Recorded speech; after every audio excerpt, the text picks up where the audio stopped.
مجلس اتحاد المسلمین نے جو فیصلہ لیا تھا کہ جوبلی ہلز سے جناب نوین یادو کے تعین کریں گے، اور اس سلسلے میں آج میرا گڈھا جامع مسجد میں الحمدللہ نماز مغرب ادا کرنے کا مجھے موقع ملا۔ اس کے بعد میں ہمارے مرحوم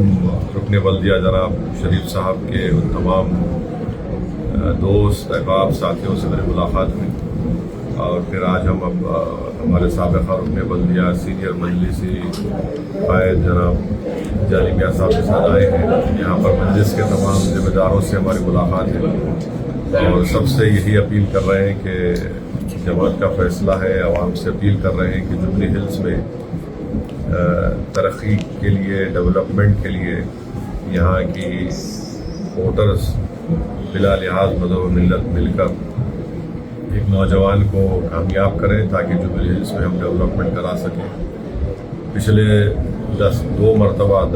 2023 اور اس سے پہلے 2014 اور 2019 میں یہاں کی عوام نے جناب گوپیناتھ کو کامیاب کیا تھا، مگر یہ بات بالکل سچ ہے کہ باوجود اس کے کہ TRS BRS پارٹی اقتدار میں تھی، اس پارٹی سے وہ اپنے اسمبلی تھے، اور 2 مرتبہ جوبلی ہلز کے عوام نے ان کو کامیاب کیا۔ رولنگ پارٹی برسر اقتدار جماعت سے وابستہ رہنے کے باوجود بھی جوبلی ہلز میں بنیادی سہولتیں نہیں ہیں، چاہے بلدیہ کی ہو، برقی ہو، آبرسانی ہو، واٹر بورڈ ہو، سیوریج بورڈ ہو۔ تو یہ تمام ڈیولپمنٹ کے لیے ہم امید کرتے ہیں کہ آنے والے اسمبلی کے بائی الیکشن میں یہاں کی عوام نوین یادو کو کامیاب کرے گی، اور ہم بھی اپنی کوشش کر رہے ہیں۔ اور مجھے یقین ہے کہ جو 10 سال میں جو یہاں پر کام نہیں کروایا، وہ اب تو ایک بائی الیکشن ہے، 3 سال ابھی اس حکومت کو باقی ہیں، تو اگر یہاں سے نوین یادو جو اپنے اسمبلی منتخب ہوتے ہیں انشاءاللہ، تو مجھے یقین ہے کہ تمام ترقیاتی کام کو حل کرانے کی کوششیں تیزی سے ہوں گی اور وہ مکمل بھی ہوں گی انشاءاللہ۔ سوال ہے آپ کو؟ سب مجلس کی طرف سے کھل کے سپورٹ کیا جا رہا ہے کانگریس پارٹی کو۔ مجلس جو ہے نوین یادو کو ان کے امیدوار، ویسے تو امیدوار ان کی تائید کر رہی ہے،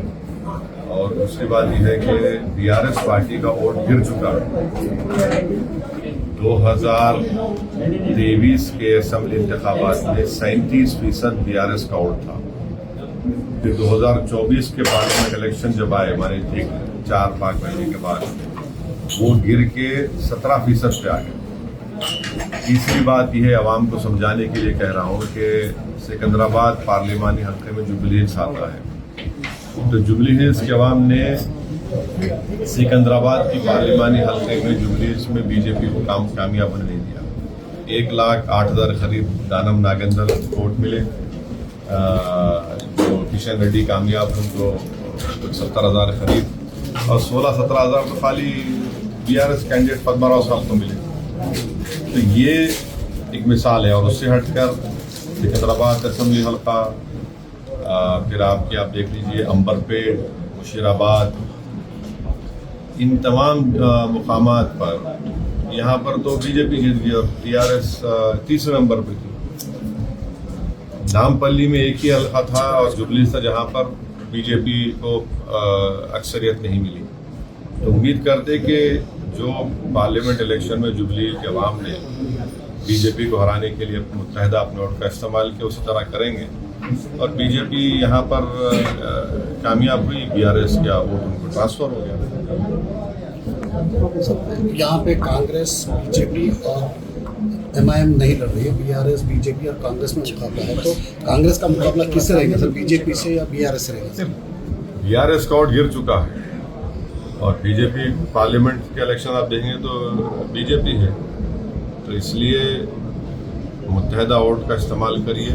اور BJP کو ہرانے کے لیے، BJP کے بڑھتے ہوئے تلنگانہ میں ختموں کو اور ان کے عزائم میں ان کو ناکام کرنے کے لیے نوین یادو کو آپ اپنا ووٹ دیجیے۔ یہ ایک بائی الیکشن ہے، اس سے نہ حکومت بنے گی نہ حکومت گرے گی۔ 2028 جب آئے گا، جب ایک الگ فیصلہ لیا جائے گا، اور ابھی تو ایک بائی الیکشن ہے، اور جوبلی ہلز کا ڈیولپمنٹ بہت ضروری ہے۔ یہاں پر بہت سلمز ہیں،